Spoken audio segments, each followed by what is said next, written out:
What's up, guys? Coach Jeff Jowers from Grit City Fitness and Performance here today, and we're going to just talk about the impact of a cookie or a coffee. The reason we want to have this conversation is because too often we think that one little action here and one little action there doesn't have an impact, but it does actually truly have a significant impact on your overall goals. This is especially true if for some reason you cannot overcome the struggle or barrier that you currently have or face when trying to reach that goal. For instance, if you've been trying to lose 20 pounds for the last 2 years and you have not been successful, something is not working. And most likely that something comes down to the nutrition, because nutrition plays the biggest role in the overall ability for the body to lose or gain weight. Now, you may be losing or gaining weight on purpose, or you may be losing or gaining weight on accident. And for most of us, we're not achieving the result we want because we're doing things that have small negative impacts and not realizing the consequences that it has long term. So today, that's what we're really going to be talking about, and that's going to be the conversation around a cookie or a coffee and the overall impact it's going to have on you over the course of a year. So let's just jump right in. First, let's know what the calories would be, for instance. So if we looked at cookies, we're just going to say Oreos because I love Oreos and they're easy to count. Now, one Oreo is about 53 calories, okay? And we're just going to say we're going to eat 10 because why not? 10 sounds good. So we're going to eat 10 Oreos, and those are going to equal about 530 calories. Now, on top of that, we're going to use the favorite drink of everybody coming up in October, and that's going to be a coffee that is a pumpkin spiced latte. So we'll just say PSL. Pumpkin spice latte, we'll just say that it's also a grande. So we got this from Starbucks because of course that's the best place to go to get these, right? And that's going to be about 380 calories. Now, as we look at this, we know that obviously we'd be eating 10 Oreos. That's going to be about 530 calories. If we drink one pumpkin spice latte that's a grande, it's going to be about 380 calories. Now, one other number that you do want to know, and that number is 3,500. Now, if you don't know what that number stands for, that is the total amount of calories, either as a surplus or as a deficit, the body needs to either gain a pound of fat or lose a pound of fat. So you need to be, on average, losing or gaining 3,500 calories to be able to put on or lose 1 pound of body fat. So how does this play a role? Well, let's just look at it like this, guys. If we look at it in the term of doing one of these activities just one time a week, meaning I do my diet perfect all week long. I stick to it exactly as the plan lays out, or exactly as my coach detailed for me, or exactly as I'm supposed to, and I've been tracking everything. I've been diligent down to the T. Now, the only thing I leave off is I don't want to track my 10 cookies because if I don't track them, it didn't happen. And because I don't want to track my coffee either, because it happens first thing in the morning, and, you know, calories first thing in the morning don't count. Now, that's not true. These are just some of the things that I hear clients tell me. So it doesn't matter why you might not be tracking these or whatever. People will oftentimes just not track things because they think by not putting it on their tracker, it's not going to show up. Well, it shows up. It just shows up a whole lot differently than you want. And that's with pounds on the scale and inches around the waist. So again, let's just say you have one cookie splurge a week and you have one extra coffee that's not on your meal plan. That means on average, you would have about, what is this, 800, 900.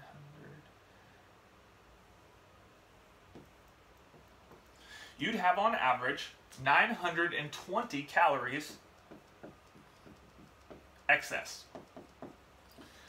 Now again, this is only after being on point 100% all week long. You have one splurge. Let's say the cookies happen on Saturday and the extra coffee happens on Sunday.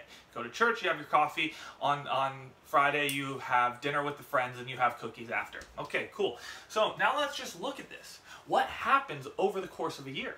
Well, we'll start with 1 month. We'll go 3 months. We'll go 6 months, and we'll go 12 months. Now, if you are on point with your nutrition, again, not having any of these cheats, on average, you're going to be seeing about 2 pounds of weight loss per week. averaging about 7,000 calories of total caloric deficit, which elicits the weight loss goal of 2 pounds. Now let's just say you again only have the cheats one time a week. Well, if I only have a cheat one time a week and it's 920 calories, if I have 4 of those a month, let's just do a quick math real quick, just to double check my numbers. If we say we have 920 calories, oops.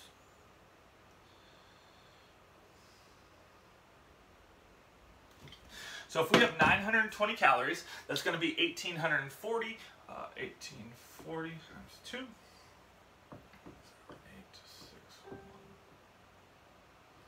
So on average, you'd be having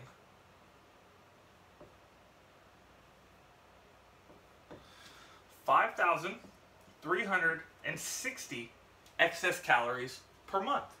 Now, if you took your weight at the beginning of the month and took your weight at the end of the month, what do you think is going to happen? You would be up plus 1.5 pounds. All right, well, that doesn't sound too bad. But what happens if we do that now for 3 months? Well, if we do that for 3 months,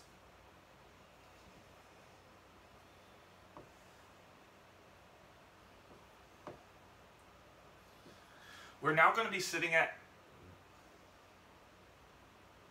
oops, that's not correct. Yeah, math is wrong. So we go there, 6, 18.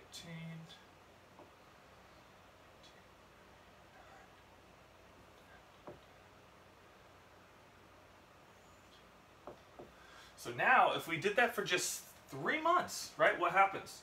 We're going to have a surplus of 16,080 calories. Now, how many pounds do you think that's going to be? Well, again, if that gives us 1.5 pounds at 5,300 for just 1 month, that's only 1.5 pounds.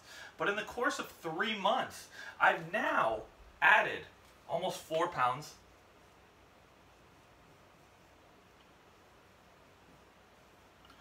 I've added nearly 4 pounds of body fat, right? Now, that seems like a little bit more because it's only 3 months and now I've gained 4 pounds. But now imagine, again, we continue this same pattern because we have not learned from our mistakes and we have not learned to continue to track.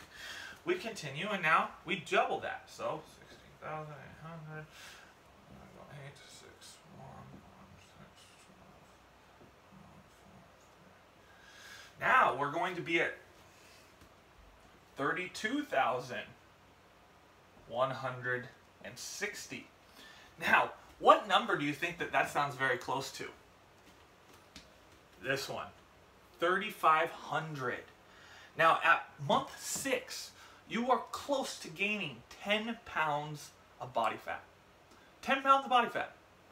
That is with you being perfect on your nutrition, doing everything right except for 2 things. 1 small slip and allowing yourself 10 cookies, and 1 small slip of indulgence and allowing yourself a pumpkin spice latte. Now, again, let's just imagine we didn't learn, and we just continue. We're almost 10 pounds up at 6 weeks, or 6 months. Now, what do you think is going to happen at the end of 1 year? Well, 32,000. So now we're going to be sitting at, again,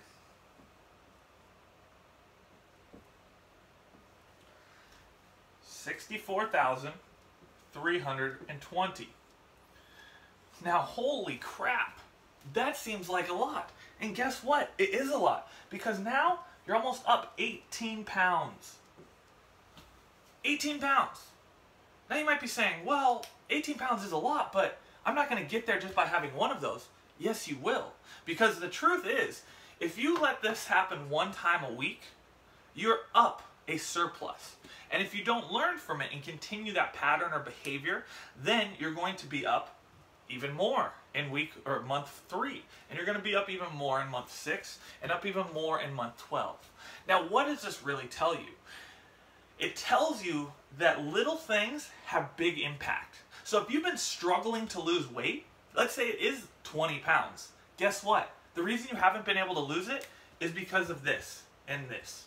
It's not because you're not working out hard enough. It's not because your nutrition is not on point. It's because you're allowing yourself too many excess calories too frequently. Now again, frequently can be 1 time a week. But again, if I do that 1 time a week, over the course of a month, that's 4 times. And if I do that over the course of 3 months, that's 12 times. And if I do that over the course of 1 year, that's 48 times. And that all equals out to the reason that no matter how good you might be and how diligent you are with tracking, you could still be gaining weight every month or every couple months because you're not keeping true track of everything. And on top of that, you might be allowing yourself that little bit of slippage, which is, oh, it's only 1. Oh, it's not a big deal. I've been good this week. I'll let this happen. Oh, I won't report this. Oh, well, you know, I worked out harder today. I deserve this. Oh, it was a long week at work. It's no big deal. Let me have this one treat. Now, these don't have to be just cookies. It doesn't have to be just coffee. Now, imagine the same thing with something like alcohol.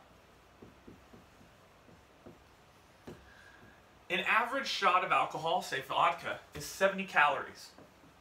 Now, if you're drinking 1 shot, that is a true shot measured to the exact measurement of a shot glass. Now, let's be honest, none of us actually pour to that level either, because we pour significantly more, which means that on average, we're probably taking more around 100 calories per shot.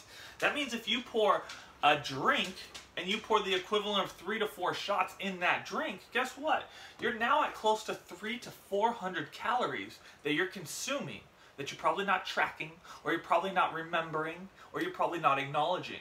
Now you again have 1 or 2 slip-ups a week where you're allowing yourself alcohol or excess wine, or not tracking to the full extent of your ability to track, and all of a sudden again, you have these calories creeping up, and you're wondering why all your efforts and all your hard work is not paying off. Because this. You have and are consuming excess calories. It's as simple as that. It doesn't matter if you're on paleo. It doesn't matter if you're on keto. It doesn't matter if you're on zone, or low carb, or high carb, or no protein, which I don't recommend, or no fat, whatever it may be. It does not matter the name, the program, or the process. What it all comes down to at the very base level, the most important, most significant, most impactful thing comes down to one thing, and that's simply calories. Are you consuming more, less, or the amount that you need to lose, gain, or maintain the current level of body weight you have? If you're going up, something like this is happening.